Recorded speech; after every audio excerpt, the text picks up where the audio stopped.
열왕기상 18장 30절부터 40절 말씀입니다. 다 찾으신 줄 알고 한 절씩 교독하신 후에 마지막 절은 같이 읽겠습니다. 제가 먼저 읽어드립니다. 엘리야가 모든 백성을 향하여 이르되 내게로 가까이 오라. 백성이 다 그에게 가까이 가매 그가 무너진 여호와의 제단을 수축하되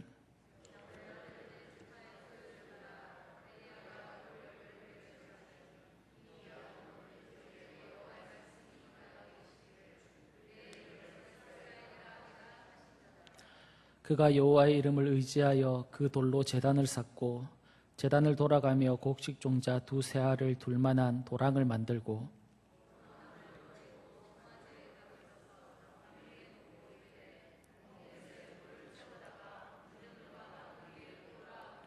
또 이르되 다시 그리하라 하여 다시 그리하니 또 이르되 세 번째로 그리하라 하여 세 번째로 그리하니 저녁 소재 드릴 때에 이르러 선지자 엘리야가 나아가 말하되 아브라함과 이삭과 이스라엘의 하나님 여호와여 주께서 이스라엘 중에서 하나님이신 것과 내가 주의 종인 것과 내가 주의 말씀대로 이 모든 일을 행하는 것을 오늘 알게 하옵소서.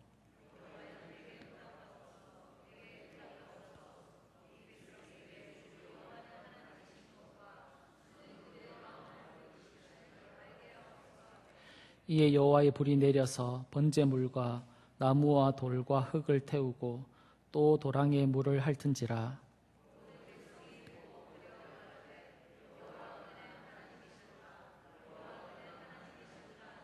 같이 읽겠습니다. 엘리야가 그들에게 이르되 바알 선지자를 잡되 그들 중 하나도 도망하지 못하게 하라 하매 곧 잡은지라. 엘리야가 그들을 기손 시내로 내려다가 거기서 죽이니라. 아멘.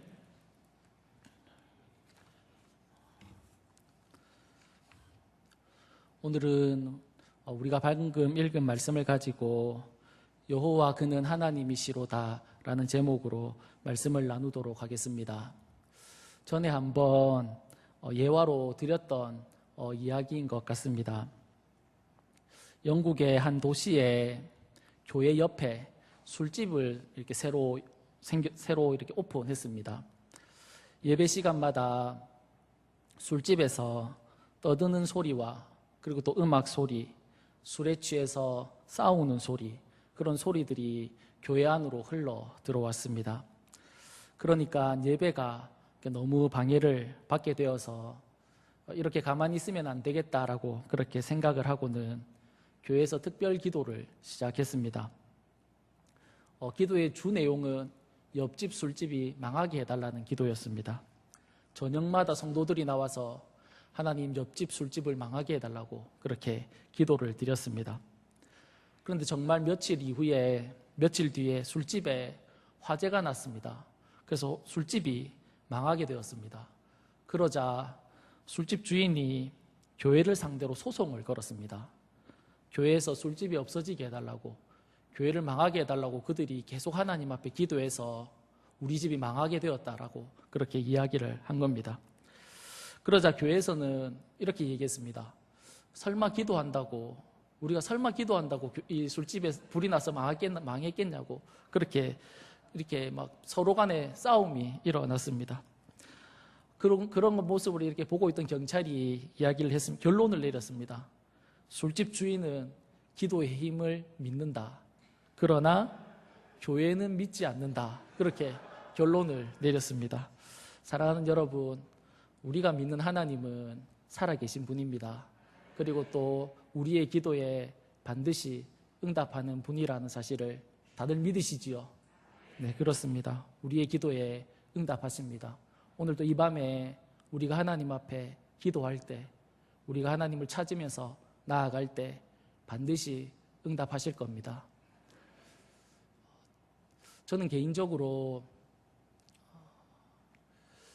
기도는 씨를 뿌리는 거다라고 그렇게 비유로 얘기를 자주 합니다. 왜냐하면 제가 최근에 이제 이렇게 기도 응답을 받는 것 중에는 제가 전혀 기억하지 못하는, 제가 기도하지 않았는데 받는 응답들이 있거든요. 그래서 가만히 곰곰이 생각해 보면 예전에 내가 아주 어렸을 때 아주 오래전에 내가 기도해 놓은 거더라고요. 그때 하나님은 나는 잊어버렸는데, 나는 기도하고 잊어버렸는데 하나님은 그 기도를 기억하시고 때가 되자 우리에게 이렇게 허락해 주시는 겁니다. 오늘 우리가 기도로 씨를 뿌리지 않으면, 오늘 우리가 기도하지 않으면 내일에 거둘 열매가 없습니다. 오늘 우리가 자녀들을 위해서 기도하지 않으면, 오늘 우리가 내 가정을 위해서 기도하지 않으면 우리는 이후에 거둬들일 것이 없습니다. 기도는 씨를 뿌려놓는 것과 같습니다. 아주 오랜 시간이 지난 이후에 어쩌면 내 자녀들이 그 기도의 열매를 따먹을 수 있기 때문에 그렇습니다. 사랑하는 여러분, 오늘 기도에 나오신 여러분들을 진심으로 축복하고 또 여러분들의 기도가 헛되지 않다라는 것을 확신할 수 있기를 간절히 바랍니다. 오늘 본문의 내용은 우리가 잘 알고 있는 갈멜산에서 엘리야 선지자와 바알 선지자 850명이 이렇게 대결을 벌이는 그런 사건입니다. 엘리야 선지자는 북이스라엘에서 활동을 했는데 당시에 북이스라엘을 다스리고 있던 왕이 누구냐면 아합이라는 왕이었습니다. 이 아합이 왕이 되고 난 이후에 그 북이스라엘을 어떻게 다스렸는지 열왕기상 16장 30절부터 40절에 이렇게 나와 있는데 거기에 보면 이렇게 말씀하고 있습니다. 그는 바알과 아세라 신전을 짓고 제단을 쌓았던 왕이다. 이전의 모든 사람들보다 여호와 보시기에 더욱 악을 행했던 왕이다. 그는 이전에 이스라엘의 모든 왕들보다 심히 이스라엘 하나님 여호와를 노하게 했다. 그렇게 소개하고 있습니다. 이 아합이라는 왕은 이방신을 섬기는 일에 열심이었던 왕이었습니다. 모든 이스라엘 백성들로 하여금 우상을 섬기게 했고 하나님으로부터 떠나게 했던 그 일에 앞장섰던 왕이 바로 아합 왕이라는 사실입니다. 우리가 생각할 때 이렇게 이스라엘 백성들이 왕으로부터 시작해서 어린 아이에 이르기까지 하나님을 다 떠나서 우상을 섬기면 그 나라가 어떻게 될 거라고 생각하십니까? 힘들고 어렵고 그들이 쫄쫄 굶는 그런 어려운 상황 가운데 있을 거라고 생각할 수 있지만 이 북이스라엘 아합이 다스리던 시대는 그렇지 않습니다. 오히려 다른 주변 나라를 점령하고 영토를 넓혀가고 그들이 먹고 마시고 살아가는 일에 있어서 너무 풍요로운 삶을 살았던 시대가 바로 아합이 다스렸던 그 시대입니다. 그들은 악을 행했지만 그들의 삶에는 평안이 있었고 그들의 삶에는 기쁨이 있었고 그들의 삶은 너무 즐겁고 행복했다는 사실입니다. 어쩌면 이런 현실 때문에 그들이 섬기는 바알과 아세라가 우리에게 복을 주는구나 그렇게 생각하면서 살았을지도 모르겠습니다. 이런 상황 가운데 있을 때 하나님께서 엘리야를 통해서 아합에게 수년 동안 이 땅에 비가 있지 않을 것을 경고했습니다. 하나님의 경고대로 북이스라엘은 비도 이슬도 있지 않았습니다. 누가복음과 야고보서에 보면 그 기간이 3년 6개월이라고 그렇게 이야기합니다. 이 3년 6개월 중에 6개월 동안 이 엘리야는 그리 시내가에서 6개월을 보내게 됩니다. 그리 시내가에서 흐르는 그 물을 마시고 그리고 하나님이 주시는 양식을 먹으면서 6개월 동안 보내고 그러다가 이제 가뭄이 심해지니까 그 그리 시내가가 마르게 됩니다. 그래서 그는 이제 그리 시내가를 떠나서 사르밧 과부의 집에 가서 3년 동안 살게 됩니다. 그렇게 3년을 보내고 난 이후에 하나님의 말씀이 다시 엘리야에게 임했습니다. 그 말씀이 무엇이냐면 열왕기상 18장 1절에 기록되어 있는데 많은 날이 지나고 제3년에 그러니까 이 엘리야가 이 사르밧 과부의 집에서 지냈던 그 3년이 지난 이후에 여호와의 말씀이 엘리야에게 임하여 이르시되 너는 가서 아합에게 보이라 내가 비를 지면에 내리리라 그렇게 하나님께서 말씀하셨습니다. 하나님이 이제 비를 주시겠다라고 그렇게 말씀하신 겁니다. 이 이야기를 들은 엘리야는 아합이 살고 있는 사마리아로 가게 됩니다. 그리고 아합 왕을 만나게 되는데 그때 엘리야는 갈멜산에서 너희가 섬기는 바알과 아세라가 진짜 신인지 아니면 여호와 하나님이 진짜 신인지 결판을 내자고 제안을 하게 됩니다.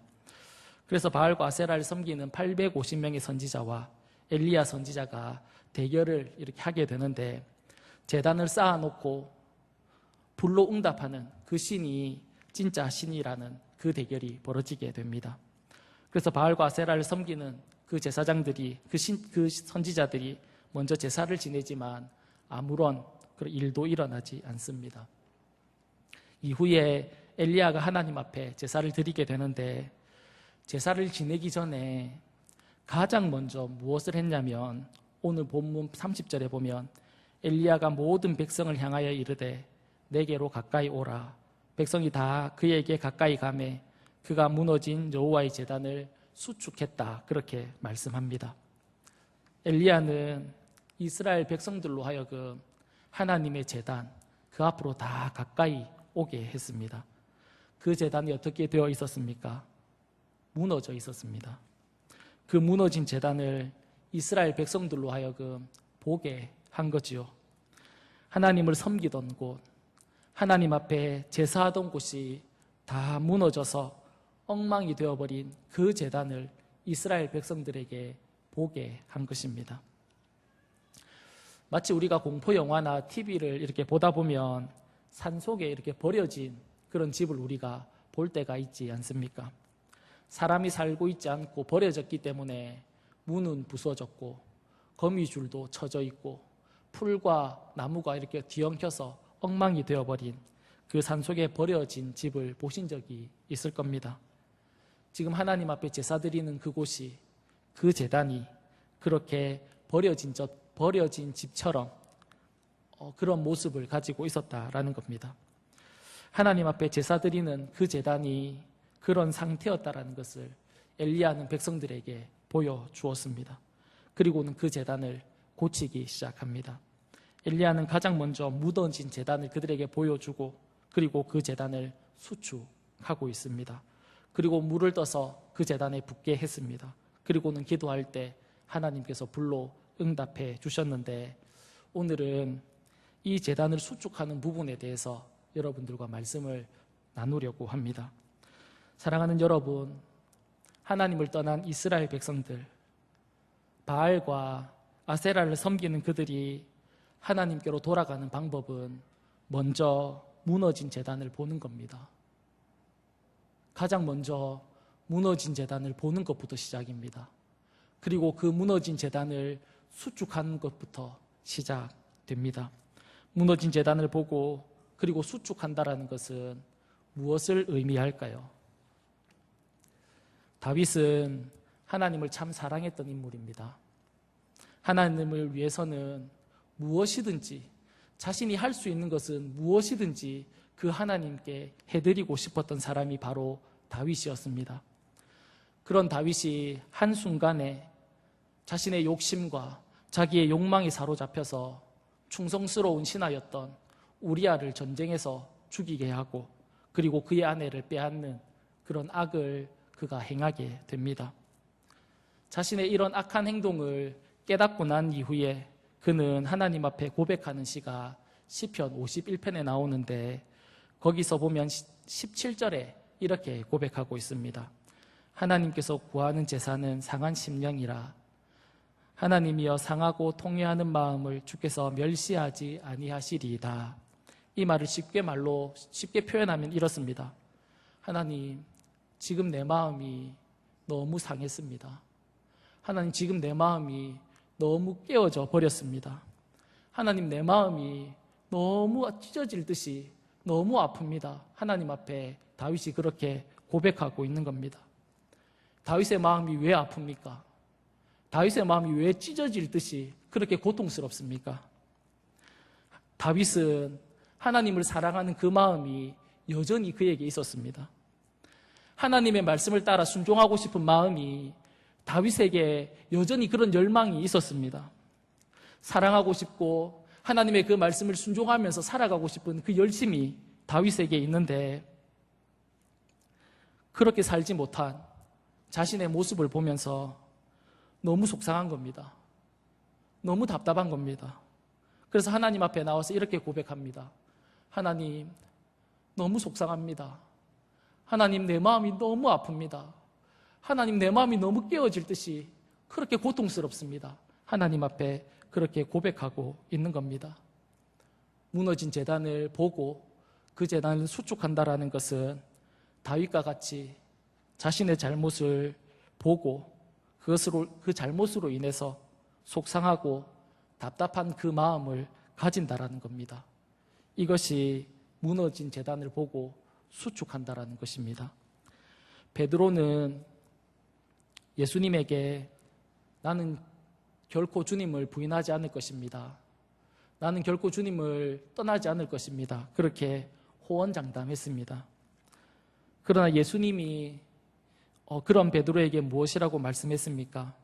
너는 오늘 닭 울기 전에 너는 나를 3번 부인할 것이다. 그렇게 말씀하셨습니다. 예수님이 잡히시던 그날 밤에 베드로가 어떻게 했습니까? 주님을 버리고 도망했습니다. 그리고는 멀찍이 주님을 따라갔습니다. 그리고는 주님이 말씀하신 대로 나는 주님을 모른다라고 3번 그렇게 부인하는 순간 닭이 울었습니다. 베드로는 닭 우는 소리를 듣고 어떻게 했는지 마태복음 26장 75절에 이렇게 말하고 있습니다. 이에 베드로가 예수의 말씀에 닭 울기 전에 내가 3번 나를 부인하리라 하심이 생각나서 밖에 나가서 심히 통곡했다. 그렇게 말씀하고 있습니다. 자신을 부인할 것이라고 말한 그 주님의 말씀이 생각나자 베드로가 어떻게 했습니까? 심히 통곡했습니다. 베드로는 예수님을 사랑했습니다. 그러기에 예수님을 버리고 도망갈 생각이 없었습니다. 예수님을 모르는 사람이라고 부인할 그런 생각이 베드로에게는 전혀 없었습니다. 그러나 그는 예수를 버리고 도망했고 그리고 부인했습니다. 그렇게 예수님을 버리고 도망한 자신을 보면서 예수님을 모른다라고 부인한 그런 자신의 모습을 보면서 베드로는 심히 통곡을 한 겁니다. 무너진 제단을 보고 수축한다라는 것은 베드로와 같이 하나님의 말씀에 순종하면서 그렇게 살아가기를 원하는 그런 마음이 자기에게 있는데 내 안에 그런 마음이 있고 내 안에 그런 소망이 있는 겁니다. 내가 하나님의 말씀을 따라가고 싶은, 하나님의 말씀에 순종하고 싶은 그런 마음이 자신에게 있는 겁니다. 그런데 그렇게 하지 못하는 자신의 그 연약함을 보고는 통곡하는 것입니다. 이것이 무너진 제단을 보고 수축하는 일입니다. 사랑하는 여러분, 여러분들에게 물어보고 싶습니다. 오늘 이 예배를 나오면서 여러분은 어떤 마음을 가지고 나오셨습니까? 어떤 마음을 품고 어떤 생각을 가지고 어떤 소망을 가지고 어떤 열망을 가지고 하나님 앞에 나오셨습니까? 혹시 내 욕심을 가지고 하나님 앞에 나와 있지는 않습니까? 내가 바라고 내가 소망하고 내가 원하는 그런 일들이 있는데 그 일들이 이루어지지 않는 것을 보면서 하나님 앞에 원망하고 불평하는 그런 마음을 가지고 하나님 앞에 나와 있지는 않습니까? 사랑하는 여러분, 하나님은 우리의 상한 마음, 그 마음을 원하십니다. 하나님이 원하시는 삶을 내가 살아드리고 싶은데 그렇지 않습니까? 하나님이 원하시는 삶을 여러분 살아가고 싶은 마음이 여러분들에게 다 있지 않습니까? 내 삶을 통해서 하나님께 영광이 되고 나를 보면서 하나님이 기뻐하시고 내 삶을 보시고 하나님이 축복하실 만한 그런 삶을 하나님 앞에 살아드리고 싶지 않습니까? 하나님 앞에 섰을 때 당당하게 나는 하나님의 영광과 하나님의 그 뜻을 위해서 살아가는 그런 삶을 살아가고 싶었다라는 그런 말을 하고 싶은 그런 마음이 여러분들에게 있지 않습니까? 그런데 그렇게 살지 못하는 우리의 약함과 우리의 연약함 때문에 쓰러지고 또 넘어져서 하나님 앞에 내어놓기에 내 마음이 너무 초라하고 내 마음이 너무 부끄럽고 내 마음이 다 깨어져서 하나님 앞에 내놓을 수 없는 그 마음, 하나님은 그래도 괜찮다는 겁니다. 너 그 깨어진 마음, 그 부끄러운 마음, 그 흉한 마음도 하나님은 괜찮다고 얘기합니다. 그 마음을 하나님이 원하신다라고 그렇게 말씀하고 있는 겁니다. 예수님이 부활하신 이후에 이 상한 마음을 가졌던 베드로를 찾아가셨습니다. 그리고는 이렇게 물으셨지요. 네가 나를 사랑하느냐? 너 아직 나 사랑하느냐? 그렇게 물었습니다. 예, 주님. 나 주님 너무 사랑합니다. 그렇게 베드로가 얘기하고 싶었을 겁니다.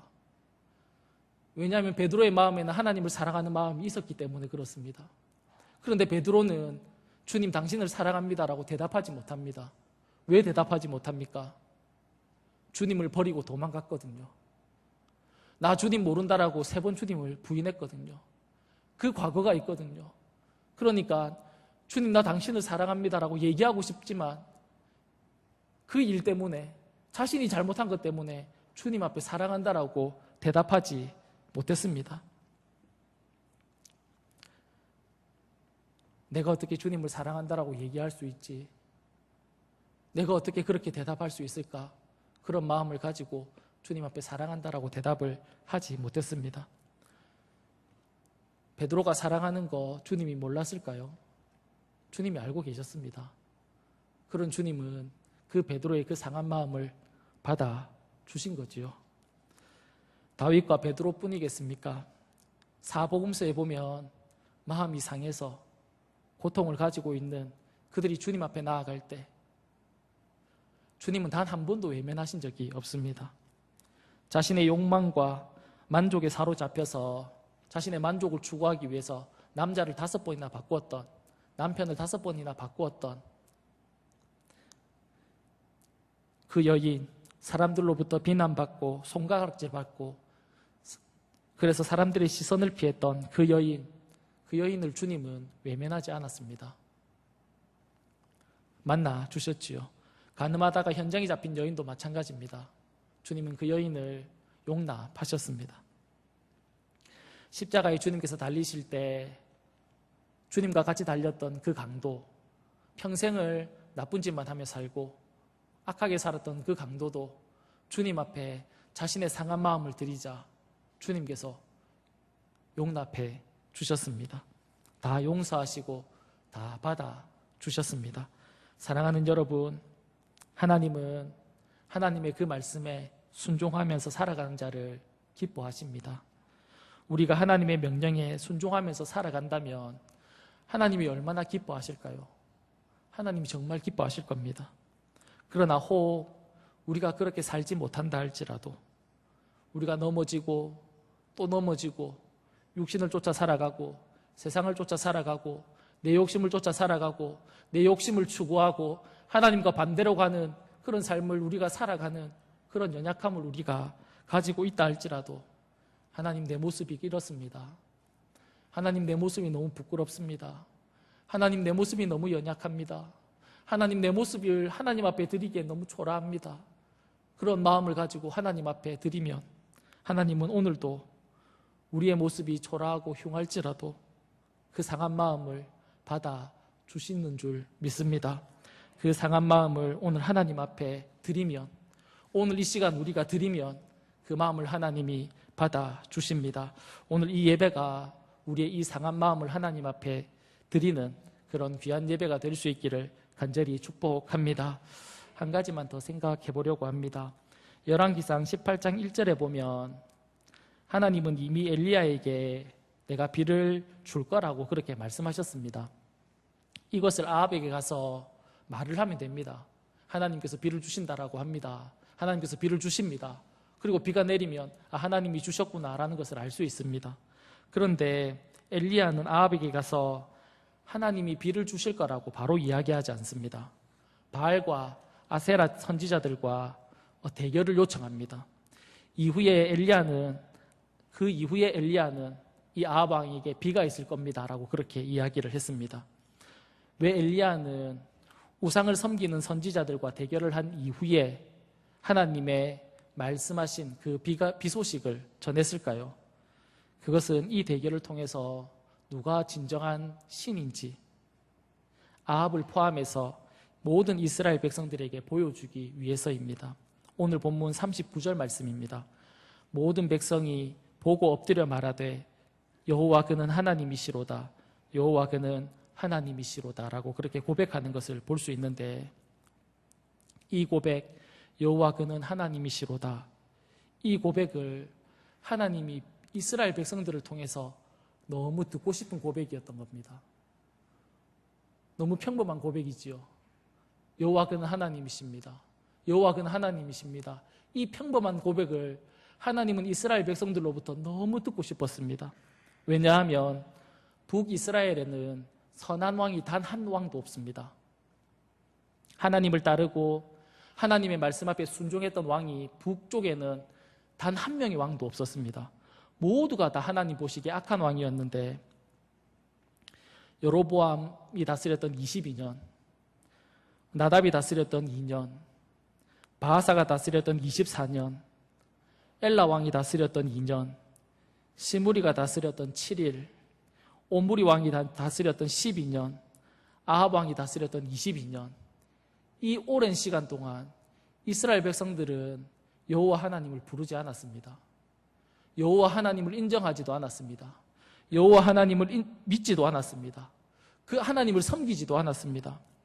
이 긴 시간 동안 이 이스라엘 백성들은, 북이스라엘 백성들은 하나님의 이름을 부르지 않은 겁니다. 하나님의 마음이 얼마나 속상했겠습니까? 하나님을 알지 못하고 살아가는 그들에게 내가 여호와 하나님이다라는 그 사실을 이스라엘 백성들에게 얼마나 가르쳐주고 싶었겠습니까? 여호와 그는 하나님이시로다, 이 고백을 이스라엘 백성들, 내 자녀들에게, 내 자식에게 듣고 싶었던 겁니다. 그런데 그걸 듣고 있지 못했던 겁니다. 하나님이 얼마나 듣고 싶어 했을까요? 마치 부모가 자녀를 낳고 나면 그 자녀가 이렇게 옹알이를 하지요.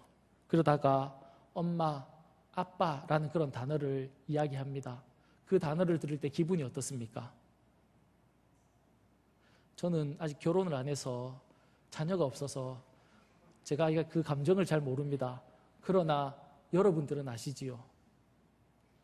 그 어린애가, 말하지 못하던 그 아기가 옹알이를 하다가 엄마와 눈이 마주친 상태로 엄마라고 부를 때 그때의 그 기분, 그때의 그 감정을 잊을 수 있겠습니까? 하나님은 내 백성이 그 하나님을 보고 하나님 아버지라고 부르는 그 모습이 너무 보고 싶었던 겁니다. 그런데 너무 오랫동안 그들은 하나님을 찾지 않았습니다. 하나님을 부르지 않았습니다. 하나님이 그 이야기가 너무 듣고 싶었던 겁니다. 내 백성이 하나님을 아버지라고 그 부르는 그 소리가 너무 듣고 싶었던 겁니다. 그래서 오늘 본문에서 엘리야는 바알 선지자들과 아세라 선지자들과의 이 대결을 통해서 하나님이 그렇게 듣고 싶었던 말, 이스라엘 백성들이 그렇게 듣고 싶었던 말, 여호와 그는 하나님이십니다. 여호와 그분이 정말 하나님이십니다. 라는 그 말을 듣게 한 겁니다. 하나님이 그 이야기를 들으신 것입니다. 사랑하는 여러분, 우리의 삶에서도 우리 하나님의 이름을 부를 수 있기를 간절히 바랍니다. 우리의 입술을 통해서 하나님이라는 그 단어를 하나님이 얼마나 기다리고 계신 줄 아십니까? 내 입술에서 하나님이라고 찾는 것을 얼마나 기다리고 계신 줄 아십니까? 얼마나 듣고 싶어 하시는지 모릅니다. 그래서 우리에게 기쁘고 행복한 일이 있으면 하나님 아버지 감사합니다. 하나님 아버지 고맙습니다. 그렇게 우리가 고백할 수 있었으면 좋겠습니다. 혹 힘들고 속상하고 슬픈 일이 있을 때는 그냥 하나님만, 하나님, 이 하나님의 이름만이라도 부를 수 있기를 간절히 바랍니다. 우리의 삶에 이 하나님을 부르는 그런 삶을 살아갈 수 있는 저와 여러분이 다 될 수 있기를 간절히 축복합니다. 이 시간 우리 찬양하고 하나님 앞에 계속해서 기도하도록 하겠습니다.